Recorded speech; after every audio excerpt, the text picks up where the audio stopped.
তোমাদের সকলকে স্বাগত জানাই আমাদের নতুন চ্যানেলে।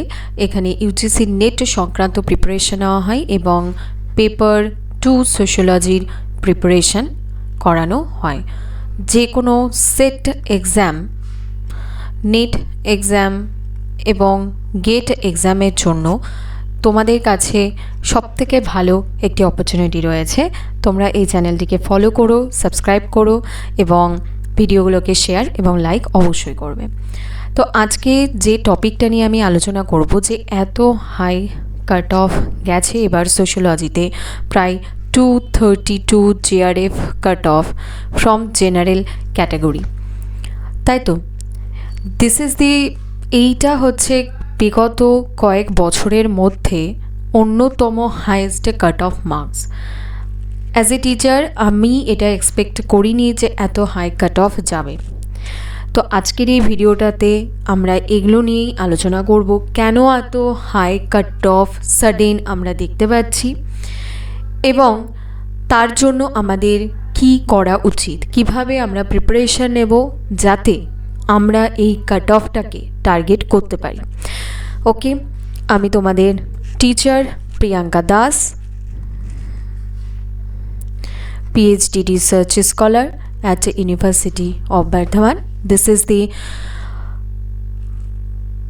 biggest campus of State University in West Bengal. তাহলে এখানে দেখতে পাচ্ছ যে আমি কাট অফের দুটো লিস্ট নিয়ে এসেছি। ওকে, যার মধ্যে সোশিওলজি আনরিজার্ভডের ক্ষেত্রে যদি তোমরা লক্ষ্য করো, সোশিওলজি আনরিজার্ভডের ক্ষেত্রে জিআরএফ কাট অফ 232, মাত্র 71 জন কোয়ালিফাই করেছে জিআরএফ। ওবিসি থেকে যদি দেখো 222, ইডব্লিউএস 224, এসসি 212, এসটি 206, ওকে, এবং পিডব্লিউডি ইউআর 204। এগুলো যদি আমি বাদও দিই, এবার তুমি এখানে এসো নেট কাট অফে 208-এ কিন্তু জেনারেল ক্যান্ডিডেট নেট কোয়ালিফাই করেছে। 192-তে ওবিসি, 192-তে ইডব্লিউএস, এসসি 174-এ, এসটি 172-তে। যদি পিএইচডি অনলিতে যাও তাহলে 180 কাট অফ গেছে জেনারেল ক্যাটাগরির পিএইচডি অনলি ক্যাটাগরিতে কোয়ালিফাই করার জন্য। সেক্ষেত্রে ওবিসিতে 162, ইডব্লিউএসে 158, এসসিতে 148, এসটিতে 148। তোমরা দেখতেই পাচ্ছ যে কাট অফের যে প্যাটার্ন আমরা এতদিন লক্ষ্য করে এসেছিলাম, সাধারণত জিআরএফের ক্ষেত্রে আমরা 220 মার্কস টার্গেট করতাম, জেনারেলের ক্ষেত্রে সেখানে 232 এসেছে কাট অফ মার্কস। কাজেই এখন যদি জিআরএফ তোমাদের কোয়ালিফাই করতে হয়, 236 কাট অফ মার্কসকে অ্যাটলিস্ট টার্গেট রাখতে হবে যাতে তোমরা জিআরএফটা কাট অফটা ক্লিয়ার করতে পারো। দিস ইজ হিউজ, এই যে একটা হিউজ জাম্প আমরা দেখতে পাচ্ছি কাট অফের ক্ষেত্রে নাম্বারের দিক থেকে, তার কারণগুলো কি?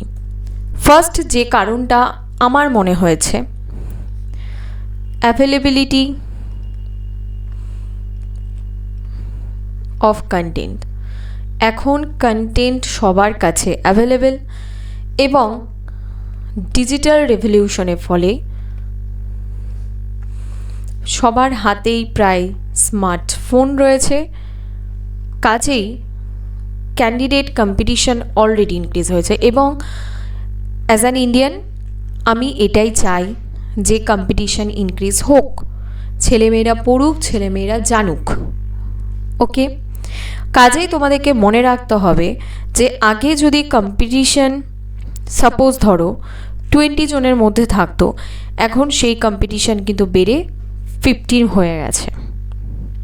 ওকে, সো কম্পিটিশন যেমন ইনক্রিজ হয়েছে, ছেলেমেয়েরা কিন্তু হার্ড ওয়ার্কও বাড়িয়েছে এবং কম্পিটিশন বাড়ানোর সাথে সাথে খুব স্বাভাবিকভাবেই কাট অফও কিন্তু ইনক্রিজ হয়েছে। বোঝাতে পারলাম?